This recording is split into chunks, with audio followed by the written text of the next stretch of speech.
Hey guys, a while ago I had mentioned we'd be looking at another Spitfire kit, and today we're finally going to get to it with Airfix's 148th scale Spitfire Mark 22 and 24. Let's open it on up and take a look.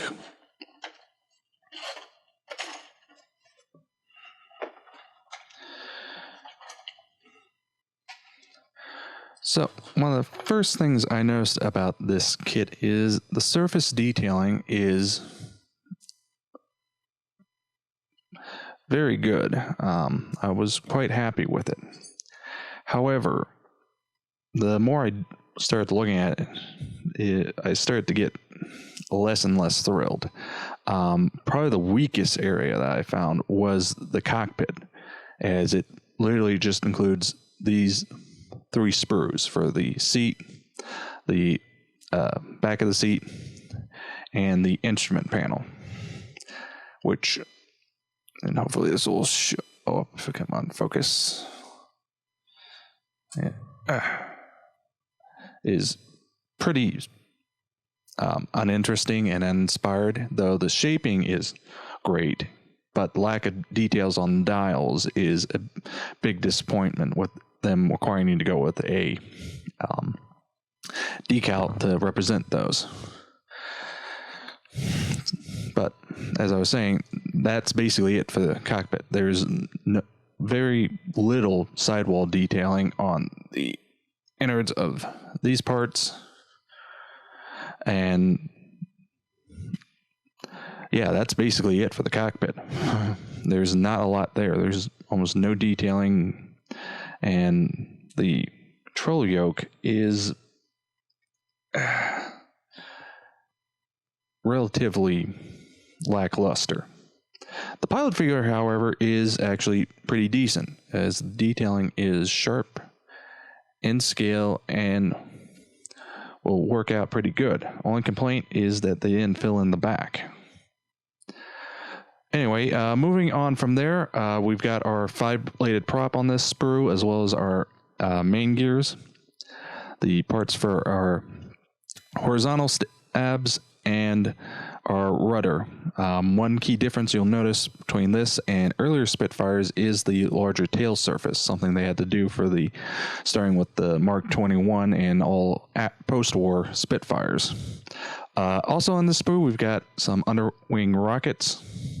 The rest of the parts are on a separate sprue, which we will go to now. This sprue's got our main lower wing half and our two upper wing halves. It's also got, as I said, the rear of the rocket parts and our exhaust, as well as a couple other odd and end parts. Exhaust parts are not opened. Hopefully they will show up on camera.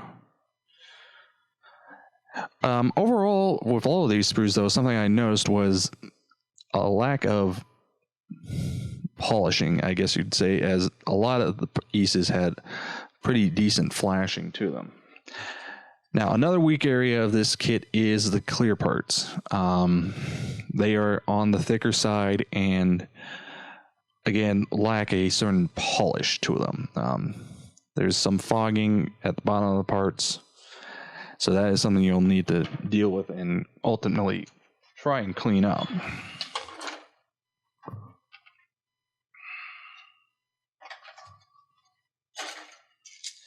Now, on to the decals. Pretty straightforward. Color is in good register, especially the whites. Whites are a nice bright white. Beyond that, it's pretty standard fare. Not a whole lot to say here. 2 marking options. One an overall natural metal, one a camouflage, which we'll get to now. For both of these are post-war aircraft. One from 1955 with the overall natural metal one that we see on the box, and one from 48, which still retains the camouflage scheme that you have seen late war. So it does give you a nice couple of options there. Now, getting into the instructions, it's Not a whole lot to go over here. Probably the biggest issue is going to be getting the props properly aligned together, since they did them as individual pieces instead of as just one piece with a central hub. That's going to make getting those aligned much more difficult. As I said, the cockpit is pretty much non-existent on this kit, and I would say if you're going to invest in any area to improve detail, it would be there. Beyond that, though, the construction's pretty straightforward. There's no real sort of gotcha areas. One thing I do like that they do include is a reference guide for the flaps.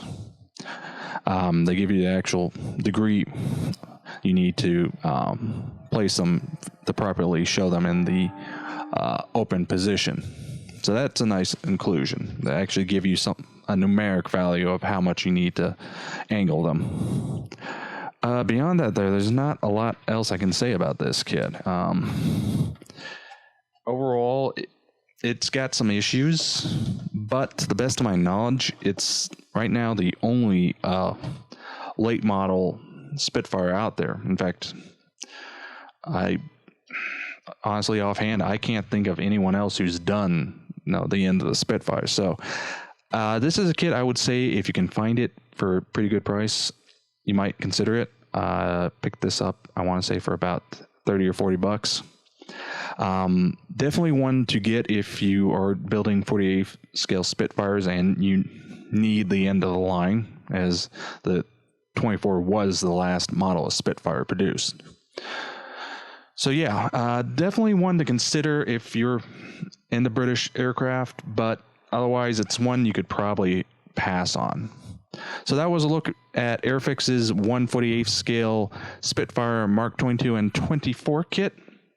An okay kit with issues, but at the end of the day, it's one more for those who need that last aircraft in their collection. So until next time.